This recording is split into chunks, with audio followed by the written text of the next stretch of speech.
Olá, bom dia a todos, sejam bem-vindos à nossa Escola Bíblica Dominical.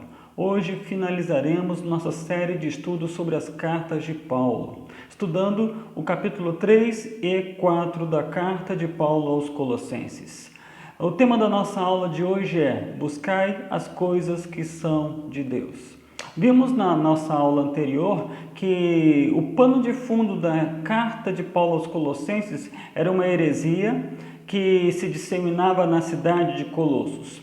Essa heresia ela não tinha nada de novo. É uma heresia, um falso ensino que se dissemina ao longo dos séculos pelo mundo inteiro, que é a religião da meritocracia, que é a religião que dá a entender o homem que ele precisa fazer algo para ser aceito por Deus. É a religião do desempenho pessoal, do esforço pessoal, de que é necessário cumprir certas regras porque Jesus não é suficiente. E Paulo aqui é categórico na carta aos Colossenses para falar a respeito da superioridade e suficiência de Cristo. E diante dessa superioridade e desta suficiência de Jesus, cabe àqueles que um dia receberam a Cristo como Senhor e seu Salvador, continuem a segui-lo. Então, a grande temática da carta de Paulo aos Colossenses é tratar dessa suficiência, dessa superioridade de Cristo, de modo que eu e você caminhemos em Cristo, vivamos em Cristo. E, meus irmãos, quando entendemos sobre esta importância de viver em Cristo, é claro, com certeza, que isso trará implicações para a minha vida cotidiana. Nossa aula de hoje, nós veremos essas questões, o impacto no cotidiano da minha vida pelo fato de estar unido a Cristo, pelo fato de estar vivendo em Cristo. Porque quando nós, meus irmãos, tratamos do Evangelho de Jesus Cristo, não estamos aqui falando de uma série de doutrinas altamente teóricas, apenas para fazer com que os nossos cérebros sejam aguçados com tamanho conhecimento. Não, estamos falando de algo que é prático, que serve para o meu dia a dia, na minha família, no meu trabalho, na vida em comunidade, até mesmo na forma como eu me enxergo na sociedade. Então hoje nós veremos os efeitos práticos da minha união com Cristo. A obra do Evangelho. Nova vida foi o que Deus nos deu em Cristo Jesus. E diante desta nova vida, o que se espera é que surjam novos hábitos que estão de acordo com esta nova vida. E é o que Paulo vai aqui nos apontar, nos listar a partir do capítulo 3 da sua carta. Mas ele inicia apresentando para nós o indicativo para então fazer a lista de ordens a serem cumpridas pela vida da igreja. Essas ordens só poderiam ser cumpridas porque Paulo tinha uma certeza em seu coração. Aquele grupo de pessoas da cidade de Colossos tinham recebido a Cristo como Senhor e Salvador de suas vidas. E uma vez que eles estavam unidos a Cristo, o que poderia se esperar dele, senão viver uma vida de acordo com Cristo, de acordo com o Evangelho, com os princípios que regem o reino de Cristo. Paulo nos diz no capítulo 3, versículo 1, uma vez que vocês ressuscitaram para uma nova vida com Cristo, mantenham os olhos fixos nas realidades do alto, onde Cristo está sentado no lugar de honra à direita de Deus. O indicativo de que os colossenses deveriam ter um comportamento ético na sociedade em que viviam se dava devido ao Evangelho ter alcançado suas vidas. Ou seja, eles deveriam seguir a cada dia, a cada instante, no seu dia a dia, no cotidiano do seu lar, do seu trabalho, dos seus relacionamentos interpessoais, uma vida digna da vocação para o qual foram chamados. Tudo aquilo que Deus exigia deles em termos de padrão de vida, de conduta, eles tinham a segurança de, em Cristo, colocar isso em prática à medida que avançavam em seu crescimento e desenvolvimento espiritual. A ideia do texto escrito pelo apóstolo Paulo era: já que vocês morreram com Cristo para uma nova vida com Ele, já que vocês ressuscitaram para uma nova vida. E essa expressão morrer com Cristo, ressuscitar com Cristo, nos faz pensar aqui no símbolo do batismo, não é? Porque o batismo não tem o poder de salvar, mas o batismo é para os salvos. É uma forma de ilustrar o que já aconteceu de antemão na vida dessas pessoas, mediante a obra do Espírito Santo em seus corações. Eles morrem com Cristo para ressuscitar com Cristo para uma nova vida. E importa então a esses que receberam a Cristo viver seguindo a Cristo. Isso, meus irmãos, é uma clara distinção entre a religião e o Evangelho. Porque a religião diz o quê? Você precisa fazer para ser aceito por Deus. Enquanto que o Evangelho nos assegura: Deus fez, e agora cabe a você apenas responder com gratidão e adoração diante de tudo aquilo que Ele fez por você em Cristo Jesus, te assegurando em Cristo a capacidade de desenvolver uma vida que honre o seu nome, uma vida digna, que traga benefícios ao mundo à sua volta. Seguiremos o impacto da obra do Evangelho na vida do cristão. Já que ressuscitamos com Cristo, morremos com Cristo para vivermos uma nova vida, é claro que esta nova vida há de se manifestar no cotidiano de nossas casas, nossos locais de trabalho, de nossos relacionamentos com nossos amigos e parentes. E é justamente isto que Paulo vai aqui listar no capítulo 3 da carta aos Colossenses. Ele coloca, primeiramente, uma vez que vocês ressuscitaram com Cristo, mantenham seus olhos fixos nas realidades do alto. E no capítulo 2, no versículo 2 do capítulo 3, ele diz assim: pensem nas coisas do alto e não nas coisas da terra. Vamos nos deter nessas expressões, manter os olhos fixos nas realidades do alto, pensar nas coisas do alto. O que Paulo queria dizer com isso? Será que ele estava dizendo para nós que devemos viver uma vida completamente desconectada deste mundo? Vivemos uma vida alienada? Será que aqui existe um apelo para alienação do cristão, para que ele viva uma vida reclusa, como alguns grupos cristãos vivem ao redor do mundo, uma vida reclusa, onde eles só se comunicam com o próprio grupo? Não.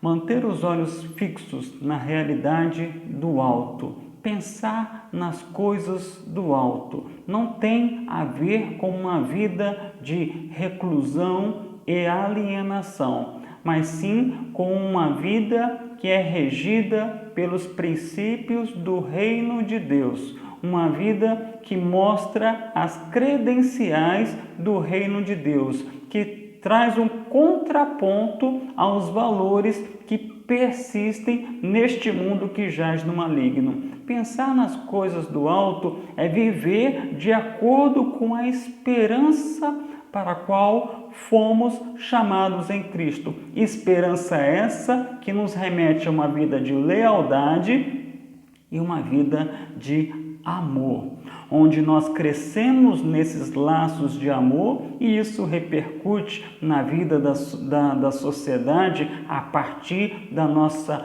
própria comunidade. A vida cristã, ela não pode ser vivida de modo desequilibrado, seja uma vida reclusa ou uma vida mundana. O crente precisa encontrar um equilíbrio. Ele está nesse mundo, ele se casa, ele vai para a escola, ele segue para uma faculdade, ele joga bola com os seus amigos, ele tem um time do coração, mas isso tudo, essas coisas que são deste mundo, não podem tomar o seu coração, a direção do seu coração, mas sim o que deve reger a direção do seu coração, que deve indicar o modo de viver a vida, são os princípios eternos de Deus que estão na sua Sagrada Escritura. Segundo o apóstolo Paulo, o cristão ele não vai ser salvo de modo algum por cumprir a lei de Deus. Mas, uma vez que ele foi salvo, mediante a obra de Deus ali na cruz do Calvário, onde Cristo morreu para o perdão de nossos pecados, a partir desta união com Cristo, ele passa a amar, seguir a lei do Senhor. Ele passa a ter prazer em meditar nesta lei e aplicá-la ao seu cotidiano. E de que modo se dá essa aplicação da lei do Senhor ao cotidiano da nossa vida? Com a mortificação do nosso eu, a mortificação dos nossos desejos e paixões humanas. Segundo o apóstolo Paulo, é preciso que nós façamos morrer as coisas pecaminosas e terrenas que estão dentro de nós. Ele coloca isso no capítulo 3, versículo de número 5. Acompanhe a leitura. Portanto, façam morrer as coisas pecaminosas e terrenas que estão dentro de vocês. Fiquem longe da imoralidade sexual, da impureza, da paixão sensual, dos desejos maus e da ganância, que é idolatria. Paulo nos aponta o seguinte: já que vocês ressuscitaram para uma nova vida com Cristo, mantenham seus olhos fixos nas realidades do alto. Pensem nas coisas do alto. Que Cristo seja a vida de vocês, de sorte que vocês façam morrer esses desejos, essas paixões desenfreadas que ainda persistem em seus corações. Porque o fato de termos sido ligados a Cristo mediante a obra da cruz do Calvário não elimina de nós a natureza do velho homem. A natureza de Adão ainda persiste dentro de nossos corações, lutando com muita ousadia, querendo tomar de volta a direção de nossas vidas. Mas importa que, dia após dia, uma vez que estamos unidos a Cristo, que façamos morrer essa natureza pecaminosa e terrena. De que modo? Ficando longe. Olha o que Paulo fala. Fique longe daquilo que é imoral. Fique longe daquilo que é impuro. Fique longe daquilo que é sensual. Paulo está aqui nos destacando a respeito da questão da sexualidade. A sexualidade não é pecado. O sexo não é pecado, mas ele precisa acontecer dentro dos limites apresentados por Deus na sua palavra, ou seja, o sexo deve acontecer entre um homem e uma mulher após o seu casamento. Ele tem data, ele tem o lugar certo e a pessoa certa. Tudo que acontece fora desse contexto previsto por Deus nas Sagradas Escrituras é considerado aqui por Paulo como algo imoral, impuro e de paixão sensual. E eu e você, como crentes em Jesus, uma vez que ressuscitamos para uma nova vida, isso cabe a nós ficarmos longe desse tipo de comportamento, longe dos desejos maus, longe da ganância. Não podemos viver apegados ao que a traça corrói, a ferrugem destrói. Não precisamos viver uma vida construindo ídolos dentro de nossos corações.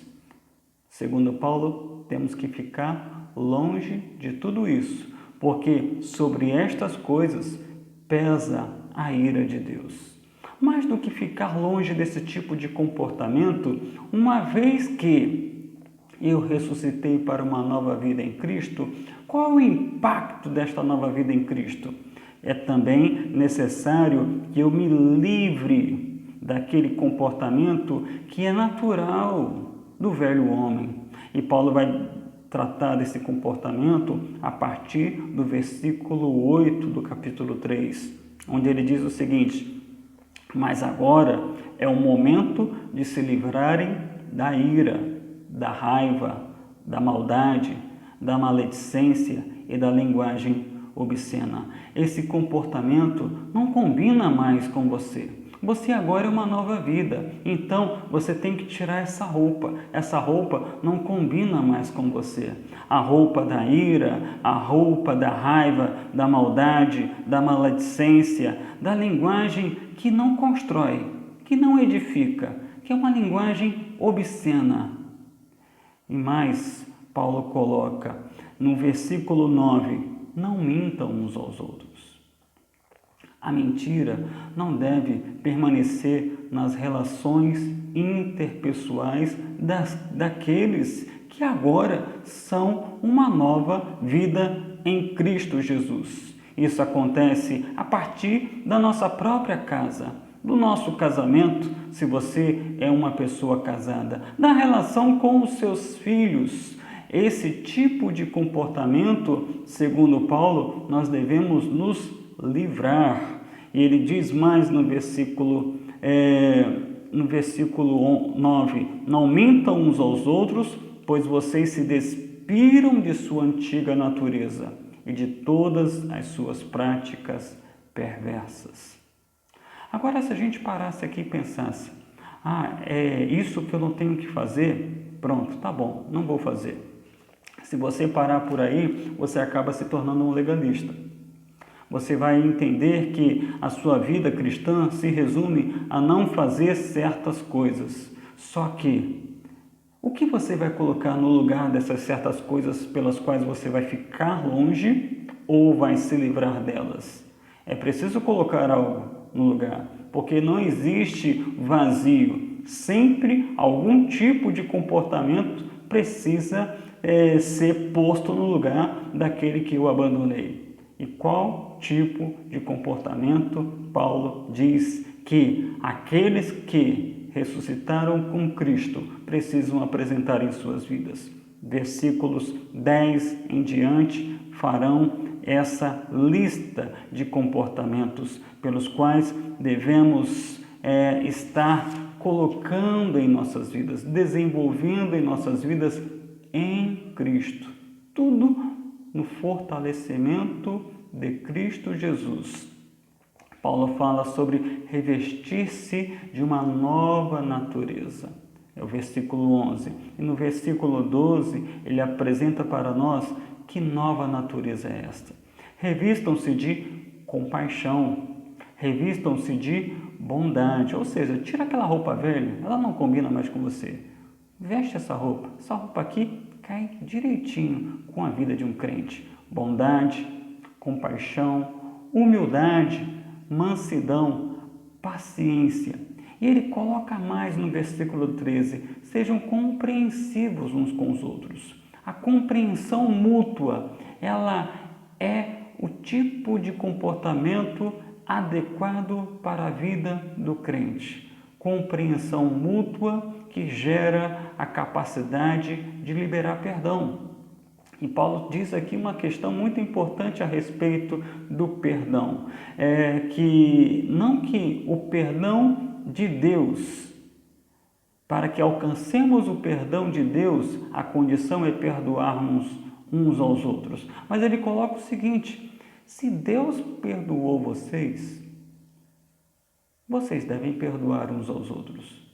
Porque, meus irmãos, entendamos o seguinte: não há nada que o meu próximo faça comigo que não seja maior do que a ofensa que eu já fiz e por vezes cometo, ainda que acidentalmente, para com o meu Deus. Se Deus me perdoou em Cristo Jesus, porque eu não devo perdoar ao meu irmão? Segundo o apóstolo Paulo, importa que revistamos desta nova natureza, já que ressuscitamos com Cristo para uma nova vida, já que abandonamos aquele velho comportamento, ficando longe daquilo que é perverso, é imoral, e nos livrando daquele tipo de sentimento que é tóxico, daquele tipo de sentimento que não agrega. Eu tenho que colocar algo no lugar. E esse algo é bondade, é paciência, é humildade, é compreensão, é perdão. E Paulo coloca no versículo 14, acima de tudo, revistam-se do amor. E esse amor, segundo o apóstolo Paulo, une todos nós em perfeita harmonia. Paulo, ele continua apresentando para nós a respeito da paz de Cristo. Que a paz de Cristo governe o seu coração. Teu coração, o meu coração, uma vez que estamos unidos a Cristo, vivendo em Cristo, ele não pode ser governado por imoralidade. Ele não pode ser governado por amargura. Ele precisa de um governo, e um governo justo, e esse governo adequado para o meu coração, para o seu coração, segundo o apóstolo Paulo, no versículo 15, é a paz de Cristo. Porque nós somos chamados para vivermos em paz.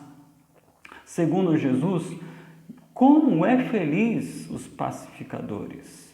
Eu e você somos chamados para vivermos em paz. Na carta de Paulo aos Romanos, no capítulo 12, Paulo nos diz: no que depender de vocês, busquem a paz com todos. E aqui no versículo de número 15, Paulo diz sobre termos a paz governando o nosso coração e sendo sempre agradecidos. Paulo aqui vai colocar uma série de comportamentos que ajustam a nossa vida interior, intrapessoal, de tal modo que isso repercute na nossa vida interpessoal. Porque entendam, meus irmãos, um crente bem ajustado, vivendo em uma comunidade bem ajustada, ele se está vacinado contra falsos ensinos. Porque os falsos ensinos se disseminam onde há desajuste. Os falsos ensinos se disseminam onde há insatisfação. Se eu estou satisfeito, se eu estou bem ajustado, se eu estou contente com aquilo que Deus tem feito em mim por meio de seu Filho amado Jesus Cristo, se eu estou compreendendo o que é a essência do Evangelho, com certeza eu não darei ouvidos aos ventos de doutrina doutrina que estão por aí sendo disseminados e levando a muita gente para uma vida de escravidão. Conforme aqui Paulo coloca no versículo 16, que o revestir-se de uma nova natureza, além de todas essas questões que aqui já foram apontadas, e deixar que a mensagem de Cristo ela tenha todo o poder, ela preencha completamente os nossos corações e vivamos em comunidade. Versículo 16, vivamos em comunidade de forma participativa, porque a vida em comunidade daquele que nasceu de novo, ressuscitando com Cristo Jesus para uma nova vida, é uma vida participativa. Ele não é um crente passivo, é um crente ativo. Ele ensina, mas ele também é ensinado. Ele aconselha, mas ele também é aconselhado. Ele está com os irmãos para cantar ao Senhor, cantar salmos, hinos e cânticos espirituais com um coração agradecido. E aí Paulo faz uma síntese do que os efeitos práticos desta nova vida em Cristo. E está no versículo de número 17. E tudo o que fizerem ou disserem, façam em nome do Senhor Jesus, dando graças a Deus, o Pai, por meio dele. Em síntese, já que eu ressuscitei para uma nova vida, tudo o que eu faço, tudo o que eu digo, eu digo, pensando sempre no Senhor Jesus. Porque entre nós não existe ninguém melhor do que ninguém. Porque a heresia que se disseminava em Colossos colocava alguns em um patamar superior. E aqui Paulo diz, não tem ninguém superior a ninguém. E nós fazemos para Deus, para a glória de Deus. E é pensando assim que a gente vai ajustando o nosso coração, compreendendo o que é a essência da vida cristã, e isso vai repercutir na família, na sociedade e inclusive na vida da igreja. E ao nosso... Nesse último tópico, quero aqui destacar as responsabilidades do cristão na sua relação com a família, a sociedade e a igreja. Colossenses capítulo 3, a partir do verso 18, Paulo vai falar sobre as instruções para as famílias cristãs. Isso é importante aqui destacarmos. Famílias cristãs. Não podemos querer impor ao mundo um modelo que é cristão e só acontece na vida daquele que está unido a Cristo Jesus. Porque sem Jesus é impossível, por exemplo, uma esposa agir de modo submissa ao seu esposo conforme prescreve a Bíblia. Porque submissão na palavra de Deus não significa subserviência, não significa a esposa se tornar capacho do homem, é um objeto do homem, né, sendo dominada pelo homem. Mas sim, segundo a Bíblia, ser submissa significa reconhecer que foi dado ao homem a tarefa de ser o líder da casa e a ela compete ser uma fiel ajudadora. Então ela se submete ao seu esposo, mas com a seguinte ideia: isso é próprio para quem está no Senhor. Mas ela se submete ao seu esposo, mas em contrapartida, o que ela recebe do seu esposo? Ela recebe amor. A disposição de seu esposo é de amá-la. E amar, meus irmãos, é muito mais do que um sentimento, é uma atitude. Segundo o que Paulo escreve na carta aos Efésios, no seu capítulo de número 5, o amor que se exige do homem para com a sua esposa é o mesmo amor que Cristo dedicou à vida da sua igreja, ou seja, é um amor sacrificial. E Paulo aqui faz um acréscimo, ele coloca que caberia ao esposo, capítulo 3, verso 19, maridos, ame cada um a sua esposa e nunca a trate com aspereza. Ou seja, a cordialidade deve dominar o relacionamento do homem para com a sua esposa. Ele ama e tem em contrapartida de sua esposa a submissão. Ou seja, esse casamento está bem ajustado, cada um compreendendo perfeitamente o seu papel. E os filhos crescem percebendo esse tipo de cenário, de sorte que eles se colocam também em condição de submissão aos pais, obedecendo sempre aos seus pais, porque eles compreendem que isso agrada ao Senhor. Os filhos devem obediência ao pai e à mãe.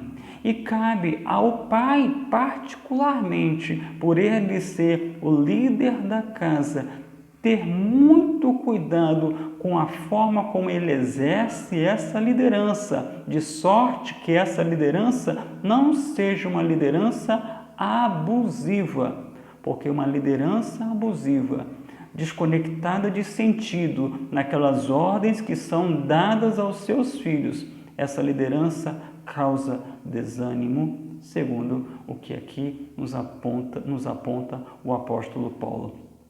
É responsabilidade do crente, na vida da sua família, agir, seja ele o marido, com amor e exercendo uma autoridade de modo cordial, de modo adequado, seja a esposa agindo com submissão, mas isso não significa subserviência, e aos filhos, agindo com obediência àquilo que os pais lhe colocam, porque eles compreendem ali que existe ali uma figura de autoridade que ama, uma figura de autoridade que quer o bem de cada um deles.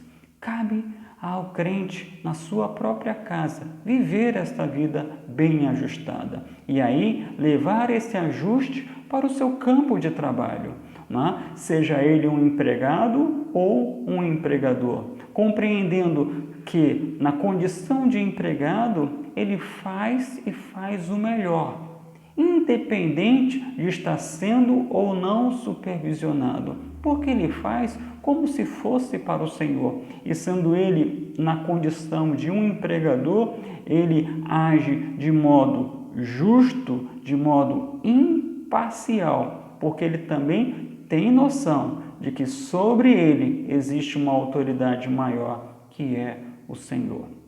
Esses seriam os deveres que são apreendidos a começar de nossa própria casa e eles começam a transbordar para as relações de trabalho e também de igreja, nos fazendo sermos gente que participa da vida em comunidade, compreendendo a sua responsabilidade, segundo Paulo, de orar. E essa oração se dá com uma mente alerta e também um coração agradecido. E essa oração, ela se desenvolve em prol daqueles que exercem papel de liderança espiritual, para que eles consigam proclamar a mensagem com clareza, com objetividade e também se dispondo a criar laços, relacionamentos, onde eles, de modo sábio, proclamarão a verdade do Evangelho, com um coração amistoso, com palavras que existe uma expressão bíblica, temperadas com sal, ou seja, palavras que são agradáveis, palavras que revelam um bom trato, moderação, né? Uma forma respeitosa, ainda que confrontadora, de levar a mensagem do Evangelho, mas de forma respeitosa para com aqueles que nos ouvem, de modo que construímos relacionamentos e a partir desses relacionamentos comunicamos Jesus Cristo. Isso tudo, meus irmãos, só acontece por causa de Colossenses 3:1. Já que ressuscitaram para uma nova vida em Cristo, mantenham seus olhos fixos nas realidades lá do alto. Pensem nas coisas lá do alto, ou seja, abandone o velho homem, revista-se de uma nova natureza, e que essa nova natureza repercuta na sua casa, no seu campo de trabalho e inclusive na sua vida como igreja, na oração e na sua responsabilidade de compartilhar de modo amistoso, respeitoso e amável Cristo às pessoas do seu relacionamento. Assim nós encerramos nosso estudo panorâmico das cartas de Paulo. Iniciamos com Gálatas, passamos por Efésios, Filipenses e agora concluímos com a carta de Paulo aos Colossenses. Que Deus te abençoe, um ótimo dia a todos.